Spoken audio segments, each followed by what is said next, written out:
মুন্সিগঞ্জের শ্রীনগরে একের পর এক ঘটছে কঙ্কাল চুরির ঘটনা। গেল 2 সপ্তাহে উপজেলার বিভিন্ন কবরস্থানে 4 দফায় চুরির ঘটনা ঘটেছে। খোয়া গেছে অনেকের মরদেহ। এই ঘটনায় ক্ষুব্ধ স্থানীয়রা। প্রশাসনের পাশাপাশি এলাকাবাসীকে তৎপর থাকার পরামর্শ পুলিশের। ঢাকা মাওয়া এক্সপ্রেসওয়ের পাশে বেজগাঁও সামাজিক কবরস্থান। গত 13 ও 16 ফেব্রুয়ারি রাতে এখান থেকে 2 দফা কঙ্কাল চুরি হয়। নতুন পুরাতন মিলিয়ে উধাও 11টি কবরের কঙ্কাল। শুধু বেজগাঁও নয়, গত 2 সপ্তাহে মুন্সিগঞ্জের শ্রীনগর উপজেলার সিংপাড়া ও চারিগাঁও কবরস্থান থেকেও কঙ্কাল চুরি যায়। কোনো কবর থেকে গায়েব মাথার খুলি, আবার কোনোটি থেকে চুরি গেছে পুরো কঙ্কালই। এসব ঘটনায় ক্ষুব্ধ স্থানীয়রা। দৈনিক যখন কবর জিয়ারতে আসি তখন এসে দেখি যে কবরগুলো ভাঙ্গা। তখন তো আমরা অনুমান করছি যে এখান থেকে হয়তো কোনো কঙ্কাল নিয়ে এনেছে। 2022 সালে একবার 5-6টা কবর আমরা দেখছিলাম, কবর খুলে কঙ্কাল নিয়ে গেছে। আমরা এতটুকু জানতে পারছিলাম।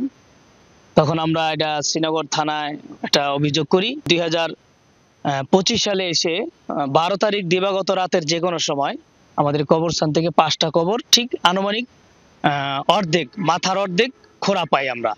এলাকাবাসীর দাবি, 3টি কবরস্থান থেকে এখন পর্যন্ত 22টি কঙ্কাল ও খুলি চুরি হয়েছে। এসব ঘটনায় অভিযোগ দায়ের করা হয়েছে থানায়। এলাকার বাসী সবাই উদ্গত, সবাই চিন্তিত যে কবরস্থান এমন হচ্ছে কেন বারবার। এর জন্য আজকে 2 দিন ধরে পাহারা নিয়োজিত করছে। তারপরে সিসি ক্যামেরা আওতায় আনার জন্য চেষ্টা করতেছে। গতকালকে আমি এখানে দেখছি ফ্রেশ ভালো আর কি। আমি বললাম যে এত সুন্দর গাছগুলো নষ্ট করলো কে। তো আমি এটা দেখার পরে মনে করছি শিয়ালে খুঁজছে, পরে দেখি বাঁশ উঠানো। তো এটা থেকে পরে দেখি এটা আবার বড় করে কাটা। পুলিশ বলছে জড়িত চক্রের খোঁজে চলছে তৎপরতা।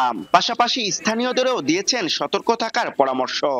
ঘটনার সাথে জড়িতদের দ্রুত গ্রেপ্তারের জন্য আমাদের অভিযান অব্যাহত আছে এবং পাশাপাশি আমরা স্থানীয়দের কবরস্থানের নিরাপত্তার জন্য ওনাদেরকে সচেতন করার চেষ্টা করেছি। গত বছর মে মাসে উপজেলার আটপাড়া এলাকায় বেশ কয়েকটি কঙ্কাল চুরি হয়েছিল, তবে সে ঘটনায় জড়িতদের ধরা যায়নি এখনো। দফায় দফায় কঙ্কাল চুরি হওয়ার ঘটনায় উদ্বেগ বাড়ছে স্থানীয়দের মাঝে। তবে কি শায়িত স্বজনদের নিয়েও স্বস্তিতে থাকতে পারবে না এলাকাবাসী? এমনটাই প্রশ্ন এখন সকলের। তারা বলছে দ্রুত এসব ঘটনায় জড়িতদের সর্বোচ্চ শাস্তির আওতায় আনা হোক। আরাফাত রায়হান সাকিব, যমুনা নিউজ, মুন্সিগঞ্জ।